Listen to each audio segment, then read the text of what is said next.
Enfants, ados, parents, tous enfin réunis toute la journée sous le même toit.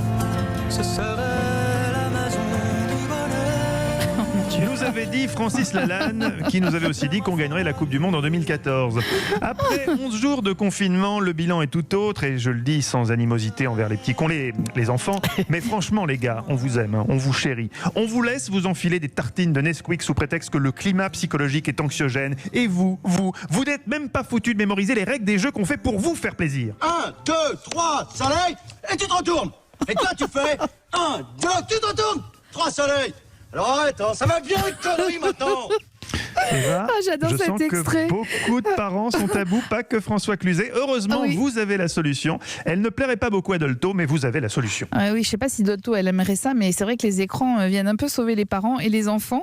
Et le mantra du jour, c'est un peu vive la poésie, parce que je vais vous proposer 2 programmes donc aujourd'hui où la poésie a toute sa place.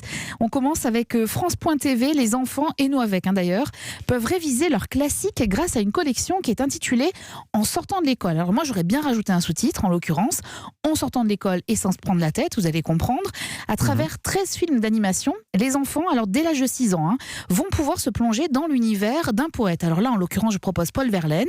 Chaque film est la mise en image d'un poème de l'écrivain, à commencer par un de ses plus célèbres textes, Mon rêve familier. Je fais souvent ce rêve, étrange et pénétrant, d'une femme inconnue, que j'aime et qui m'aime, et qui n'est chaque fois ni tout à fait la même, ni tout à fait une autre.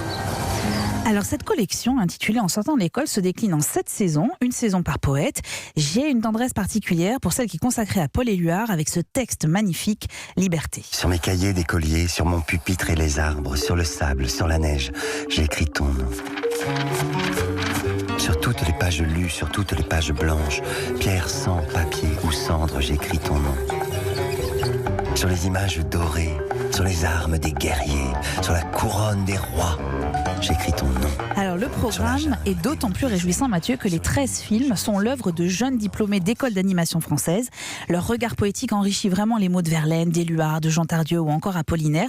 Chaque film est un petit bijou d'animation. Ils revisitent l'œuvre des écrivains, ils interprètent une situation, ils imaginent un univers graphique fidèle à l'esprit des auteurs. Par exemple, le texte de Liberté, on a l'impression de voir un peu les Shadocks avec un petit trait blanc sur un fond bleu. C'est absolument magnifique. Un travail remarquable pour réviser ces poèmes classiques sans que ça soit une contrainte.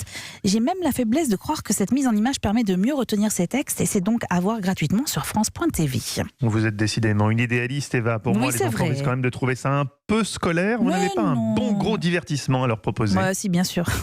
Alors une fois que l'équipé Sophage est terminée, je vous donne l'autorisation, les enfants, d'aller allumer la télé sur Canal+ Family à 18h15. En effet, la chaîne diffuse Coco, un film d'animation Disney Pixar. De Gad Elmaleh. Non, pas Coco de Gad Elmaleh. Coco avec une musique qui est une spéciale dédicace pour Romain et Philippe, nos 2 réalisateurs qui adorent cette musique. On va aller un petit peu de musique mexicaine.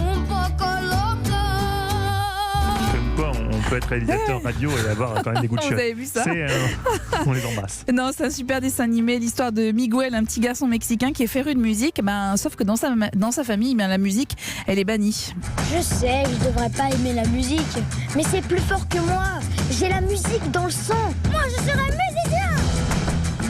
Les musiciens sont égoïstes et irresponsables. On a dit plus de musique. Tu vas écouter ta famille. Pas de musique. Pas de musique. Je pense que nous sommes les seuls au Mexique à détester la musique. Et alors, musique ou pas, ce petit Miguel, il va se retrouver dans un monde parallèle, au pays des morts. C'est un voyage initiatique qui l'attend pour découvrir des secrets de famille, comprendre un peu mieux qui il est aussi. C'est un très beau film d'animation qui, au-delà de l'histoire du petit garçon, permet de découvrir aussi la culture mexicaine, la musique, les vêtements, les décors, les traditions. Les réalisateurs ont passé de longs mois au Mexique pour s'imprégner de cette culture, et ils ont recueilli notamment de nombreux témoignages de Mexicains qui leur décrivaient leur quotidien pour qu'ils puissent vraiment avoir un film d'animation hyper réaliste.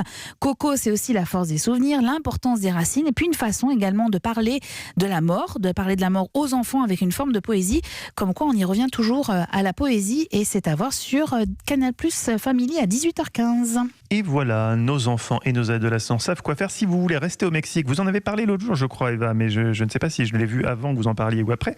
C'est la série 000. Oh là là, mais qu'est-ce que j'adore cette série. La Calabre, le Mexique et les États-Unis. Et les États-Unis, Ouais. et c'est très prenant. Oui, c'est c'est très pas bien pour fait. les enfants en revanche, on est d'accord C'est pas Mathieu. du hein. tout Voilà. pour les enfants. Et d'ailleurs, il y a C'est quelque chose très violent, d'incroyable. En la regardant, je me disais, il y a écrit au début déconseillé aux moins de 12 ans. Alors Mais- non seulement c'est plus que déconseillé aux moins de 12 ans, mais ça doit même être interdit aux moins de 12 ans, C'est tellement vrai. c'est violent. En revanche, c'est vraiment bien fait, je vous la conseille.